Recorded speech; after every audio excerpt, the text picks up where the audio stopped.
Hey there, my name is Mackenzie and welcome to my little corner of the internet. Today, we're going to be doing something a little bit different than usual. I feel like I say that every video these days, but I'm expanding my horizons, so that would be why. I've been doing the Artist of Life Workbook for 5 years now, starting with 2020s, 2021, 2022, 2023, and finally 2024. And as someone who has done this journal so many times, multiple times in a row, I wanted to review it from that perspective because I don't see very many people who do. This review would be fine for even those of you who have never purchased an Artist of Life workbook before, but I do want to be clear that this review is aimed mostly at those of you who have bought it at least once and who are kind of on the fence about whether you should buy it again. I'm just going to be sharing my thoughts as someone that's bought it multiple times and likely will not be buying it a sixth time, and I want to talk about why. I also want to make a quick note here. I am so sorry about the lighting in this video. It's December in Canada. This is our life for the next like 4 months minimum.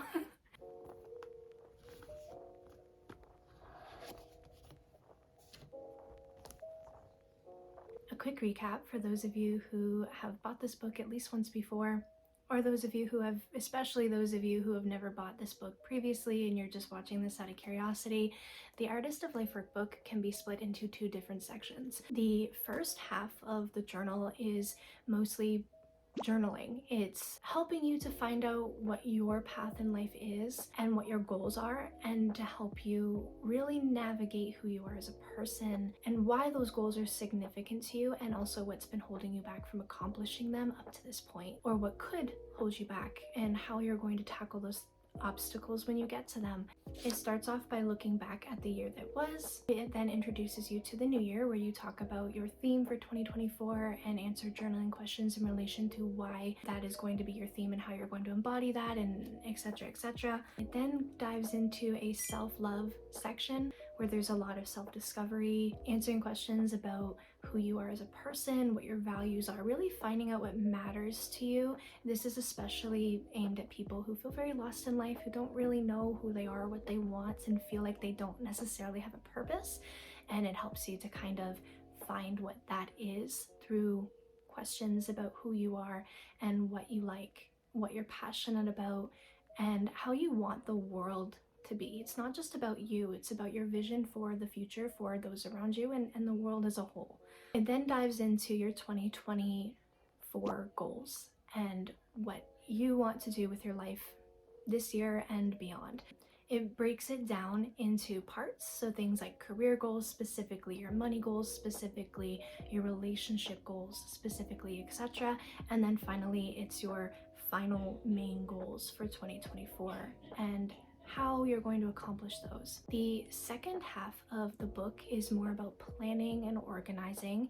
It has you break down your goals for each quarter of the year as well as each month. And then it even has like a weekly breakdown section where you can break down each of those goals and the activities you're going to do that month to work towards them, what your to-do lists are for each week. In addition to the monthly pages, there is the habit tracker and the daily tracker and the gratitude section as well. And then at the end of each month, you're reviewing how that month went, what you thought of it, what you learned, what you're proud of, and then you move on to the next month and the process repeats.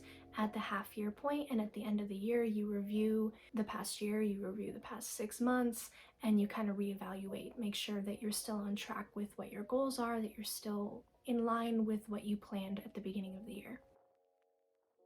Now, for me, this is where the pros start. And I want to talk about this first. I want to talk about the positives first because I have so much to say about the negatives that I feel like it's good to start off with the positive stuff. So the thing I like the most about the Artist of Life workbook, the thing that has been the most useful to me, is the second half of the journal with the quarterly, the monthly, the weekly breakdowns. Since high school, I've done my own version of this where I've done yearly goals lists that then I broke down each month into bite-sized goals. to work towards those bigger goals that I did at the beginning of the year. After high school, I got into doing things like habit trackers and my bullet journal and stuff like that. I told myself I enjoy doing it. I like making bullet journal spreads, so it's not a problem. But once I got the experience of having all of this laid out for me and not having to do it myself anymore, I was a changed woman, my friends.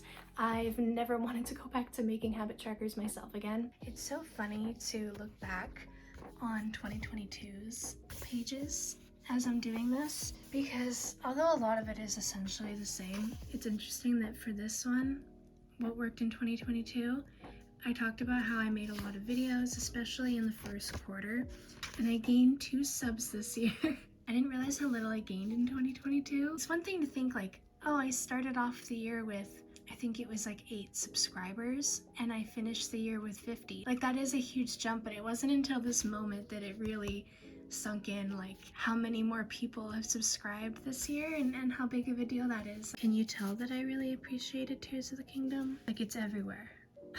What am I most grateful for? Tears of the Kingdom. List all the moments of pure joy experienced in 2023. Tears of the Kingdom's release. Like, honestly, who made a difference in my life and why? I should just put this all the team. I love the convenience of it. I love how easy it is at the end of the day. I've brushed my teeth, washed my face, gotten ready for bed, and I can just do my review of the weekly goals, make sure that I'm not falling too behind on anything or that there's nothing that needs adjusting. I can review my habit tracker and see what I accomplished that day. And I actually don't use the daily tracker anymore. I did used to try to use that for various things and I didn't find it super helpful, so I don't use it. And the gratitude journal I don't necessarily use for gratitude. I always list one thing that was good that day, or something that inspired me that day, or even sometimes something I'm worried about, something that I'm struggling with, or something that I'm proud of. Like if I had a really bad day but I got up out of bed and I did like one thing on my to-do list, it's like I will celebrate that for myself by making note of it in that space. When I fill out like all the moments of pure joy I experienced in 2023, it's so easy to forget stuff because usually it's the little moments that get kind of lost, but sometimes even the bigger things. So I go back through, and for the gratitude section, when I do my highlights, I go back and I look through this and I write down the main things that I think were like the best.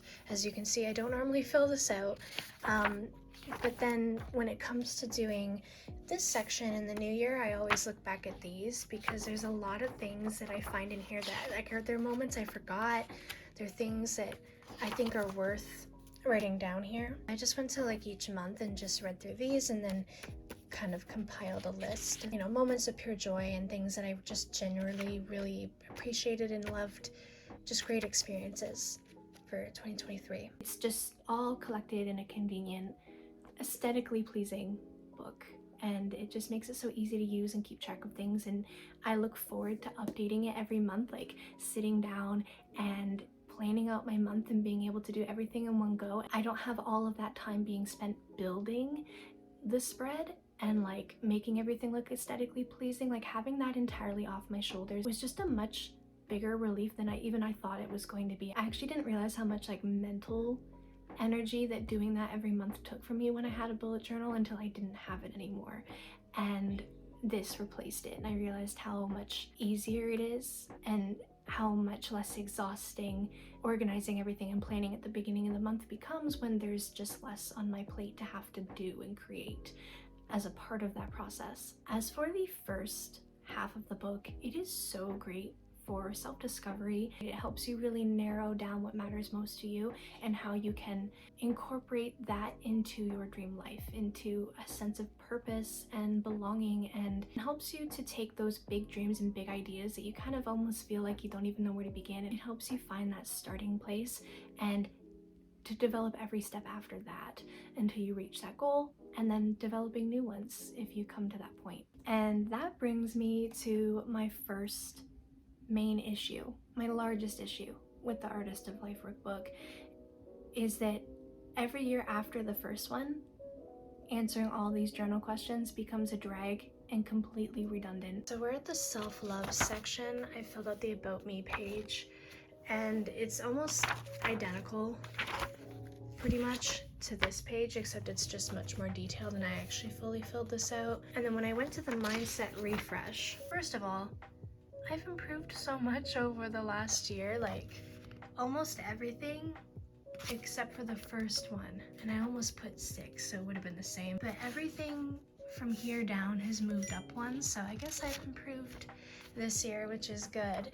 But from here on, I'm losing the motivation to fill the rest of this out, to be honest. When I did 2020s, I filled it out so extensively. It took me days. Like, look at my future me versus current me. There's not an inch of space on this entire page. The only ones I skipped were like my power mantras, which have been removed from the book since. But when it came to every single page, I thoroughly filled this thing out.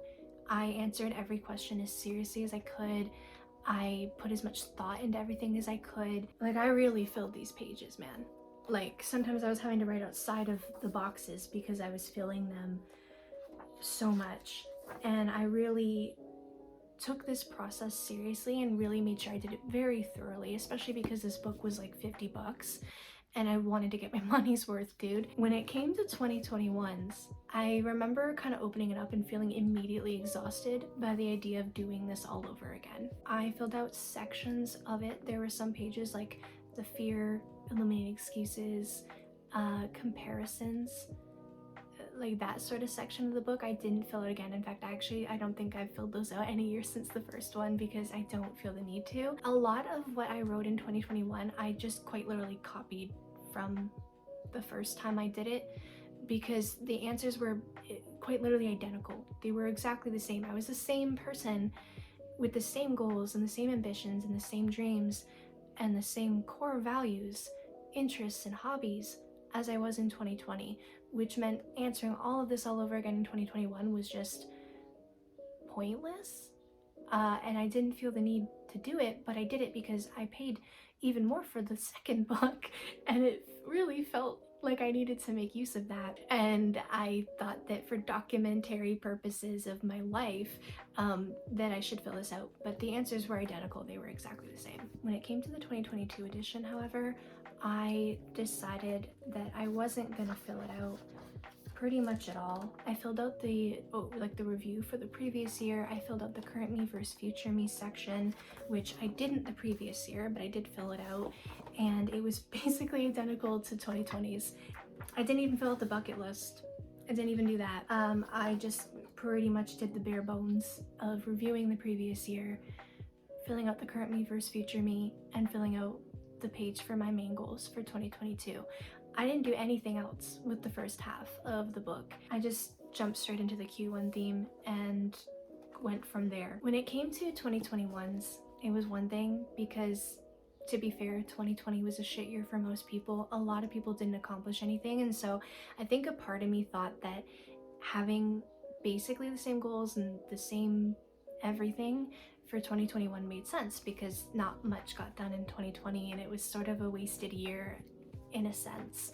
It was almost like the year that wasn't for me. But when it came to 2022, that's when I started to realize that I don't change enough any year to warrant doing this every single year. Only using 3 pages from the first half of the book is such a waste, and I think I did intend to potentially go back and fill these things out throughout the year as I felt like doing it, but that never came around because the first time I did it in 2020 felt so much like the only time I needed to do it. You know what I mean? When it came to 2023's journal, I did purchase it almost because at this point it felt like the convenience and my enjoyment of the second half of the book was outweighing the uselessness of the first half. So again, when I received the 2023 book, I did fill out a lot of it. I made the effort and I thought maybe every 2 years I'll fill it out.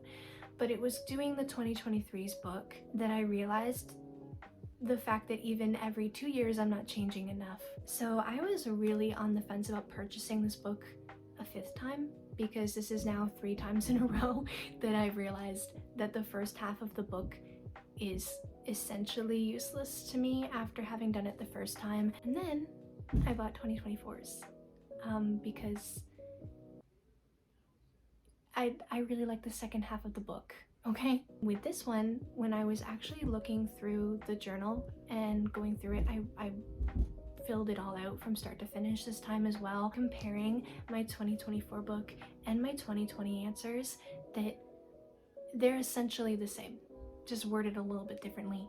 But I have, as a person, have not changed enough in even 5 years to even be doing this every 5 years, apparently. On to the goals for 2024. I kind of feel like a lot of this journal is like repetitive, like a Venn diagram where they cover very similar topics or very similar issues and such. And so it's like you're almost writing the same thing multiple times, so you're kind of dealing with it, the same things and the same issues, but just in slightly different ways. It just feels a little bit repetitive. I think doing it every 5 years would be one thing, but yearly is definitely not, I think, realistic for most people. Like, if you're changing that much in the span of a year, good for you, I guess. You're like speed running life or something. But for me, the core of who I am has remained the same throughout pretty much the entirety of my 20s, and I haven't changed enough for this to be something I do every single year. I'm essentially filling out the journal, the first half, at this point for the sake of doing it, and not because I actually find it helpful. And that's not great. And that brings me to my next point. The 2020 edition was $50 Canadian. I think it was like 50, 55 with taxes, something like that. And this edition of the journal this year was $70. And it's basically the same thing as this one. Like, I mean, there is significant differences between the 2020 and the 2024, but not to the extent that I can justify the price changing that significantly. So I actually found more changes.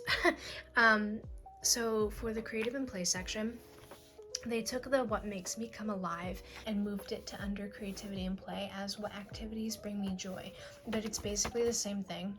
Moved what do I want to create this year down here, and it was more like, how do I want to express myself? What do I want to create? I don't think changing this was necessary. I think it should have just stayed, what do I want to create this year?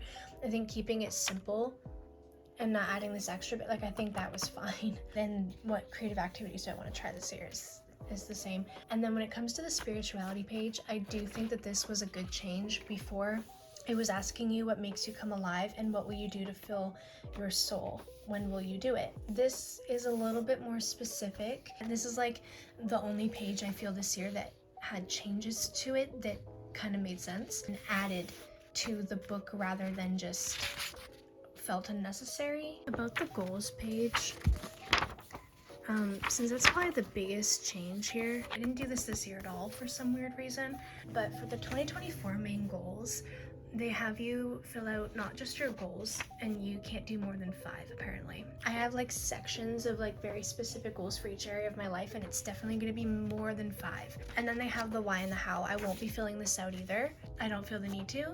I've never found doing this to be helpful in any way. It's just kind of a waste of time for me. So that's another page I'll be just straight up skipping. I don't know what Lavender's manufacturing situation looks like. Maybe the manufacturer is charging more for these journals to be made, so the price has to be changed in order to accommodate that. I don't know. What I do know is that this journal has increasingly become more popular every single year that it's been released. It kind of seems like that alone, just more people buying more journals, would offset that if there is an increase in manufacturing costs. But again, I'm not looking at the books, I don't know what I'm talking about. But this was worth paying $50 for, which is, by the way, the most I've ever paid for a book of any kind in my life. This was worth paying $50 when I was getting full use out of the entire thing from start to finish. But once you're paying $70 for a book you're only using maybe half of, you start to wonder if it's worth it. And that's the position that I was in this year. The only reason I purchased the 2024 edition was because of the convenience of the second half of the book. And that is making less and less sense to me every year as this book becomes more and more expensive.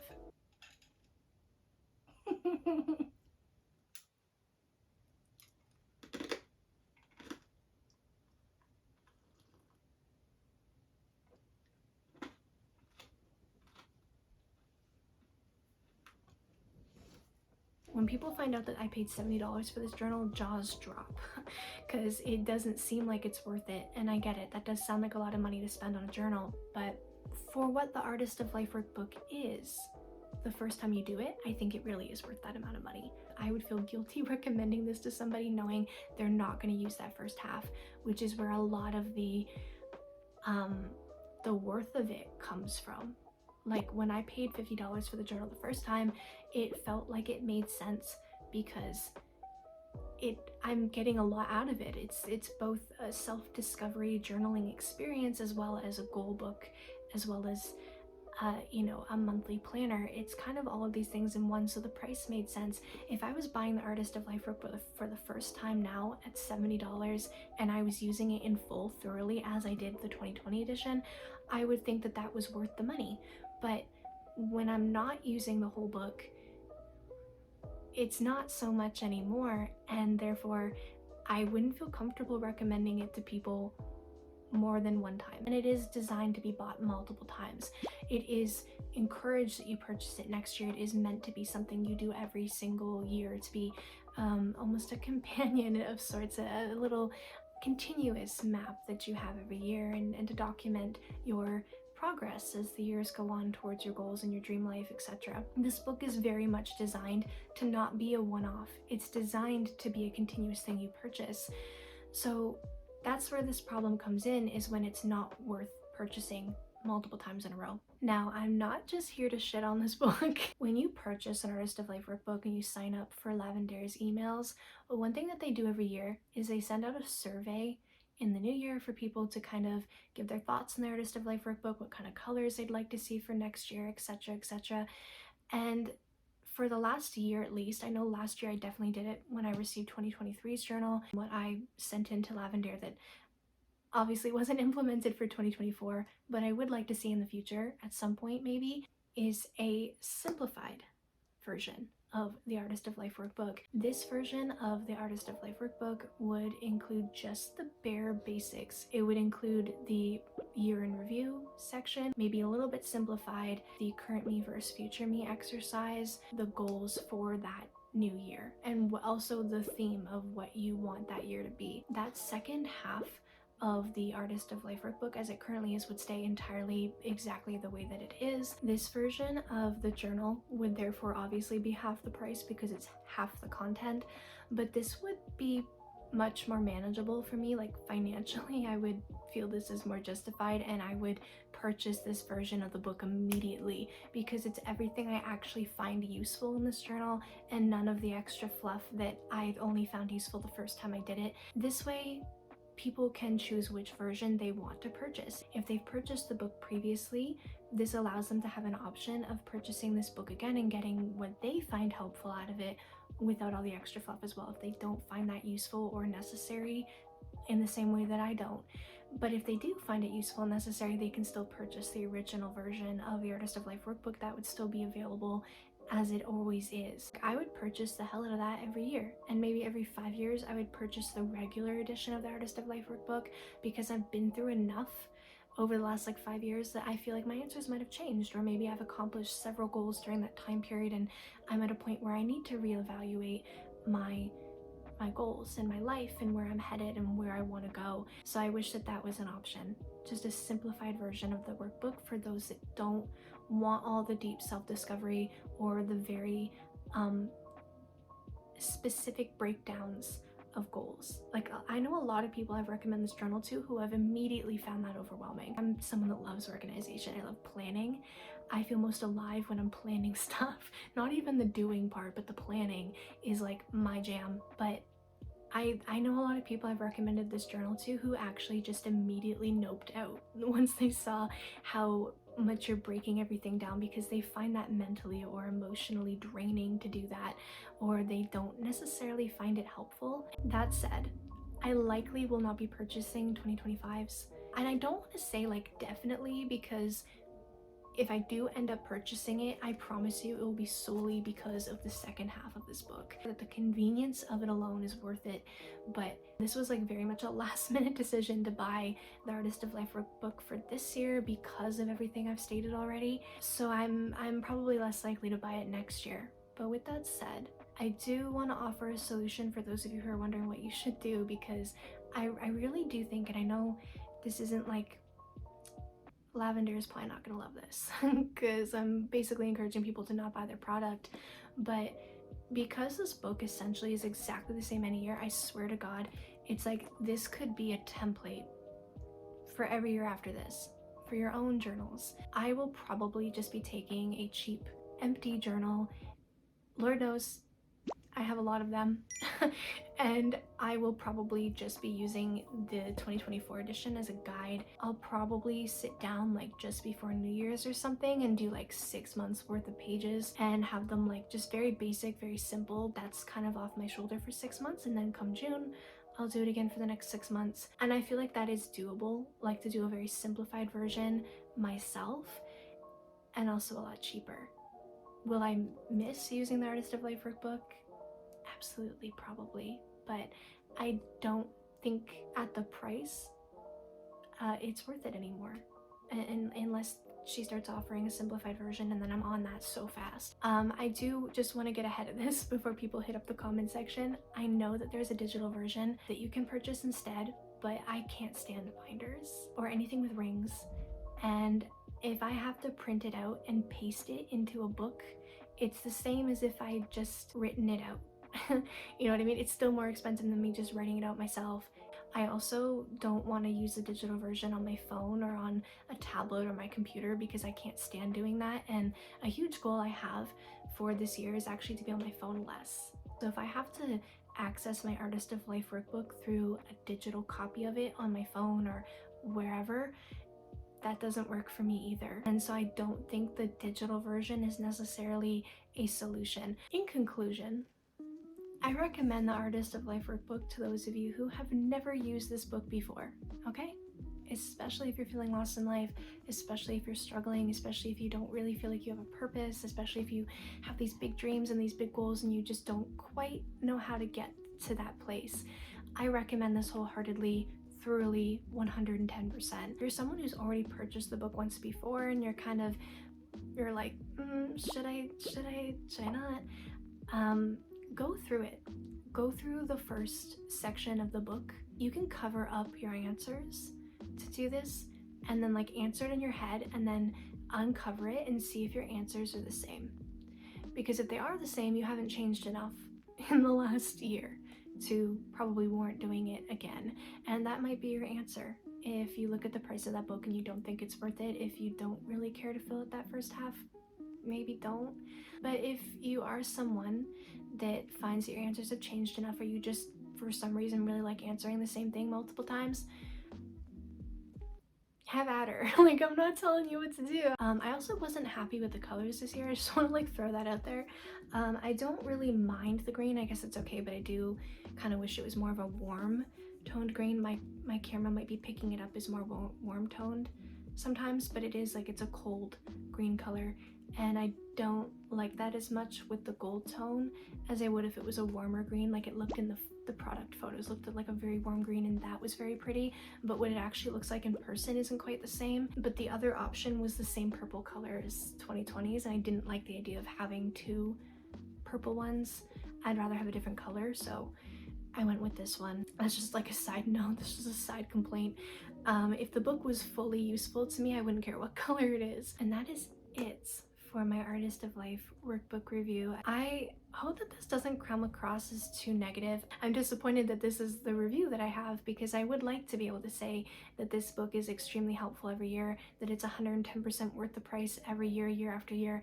You know, it sucks, but it's just the reality of it. I'm just being honest. In fact, actually, if you are someone who has purchased this book more than once, I would love it if you could head down to the comment section and just let me know if you have also found this to be the case with the Artist of Life workbook. Have you found it overwhelming? Have you found it exhausting or redundant to fill this out every year? Have you found it to be a waste of your time to do so? Have you found it to be a waste of your money? Are you also only using half of the book for the most part? Every single year, I never see anyone else mention this when they're talking about this journal or reviewing it. And I think that's largely because people don't tend to review it after they've used it the first time, and or even the second time. and so they haven't quite run into this issue just yet. But I think from the third book onwards, it starts to become very apparent. At least for me, that's where it really clicked. And so maybe I'm just not seeing enough people that have bought it more than twice who have complained about this. I don't know, but here I am talking about it on my little corner of the internet. I almost felt like I shouldn't do a review myself about this because it would come across as maybe negative in some way, or maybe some people would have the reaction of like, well, just don't buy it then if you don't like it, which, like, yeah, that's exactly what I'm telling you I'm doing. But also, I just wanted to thoroughly review it because this book is marketed as something you should use every single year. I think it is important for people to know that if you do buy it multiple times, you might also run into this issue, and money is an object for some people, you know what I mean? So some people can't afford to be spending the money on a book they're not going to find entirely useful every single year. And I feel like it's appropriate to give a heads up to other people that are looking into this journal or who have purchased it previously but they haven't bought it more than once yet. I just thought it was important to express my thoughts on this journal as someone that's used it 5 times in a row. So definitely head down to the comments section and just let me know what your thoughts are on the Artist of Life Workbook, especially those of you who have used it more than twice. I don't think there's as many people that have used it that many times, but I would love to know what your thoughts are on the idea of a simplified version of the book. Would you purchase something like that? Would you find that helpful when it comes to the regular edition? What has kept you buying it every year? What do you agree with me on this? Do you also find this to be the case with the first half of the book? Just let me know your thoughts. Please share them in the comment section. I would love to know what you think about all this and maybe get some different perspectives, some different ideas, maybe even different suggestions on solutions as well. So with that, thank you so much for watching. Happy New Year! Good luck to all of you out there for your goals for 2024. If you have purchased this book, or if you haven't yet, I hope you accomplish everything you set out to do this year. Thank you so much for watching, and I will see you in my next video.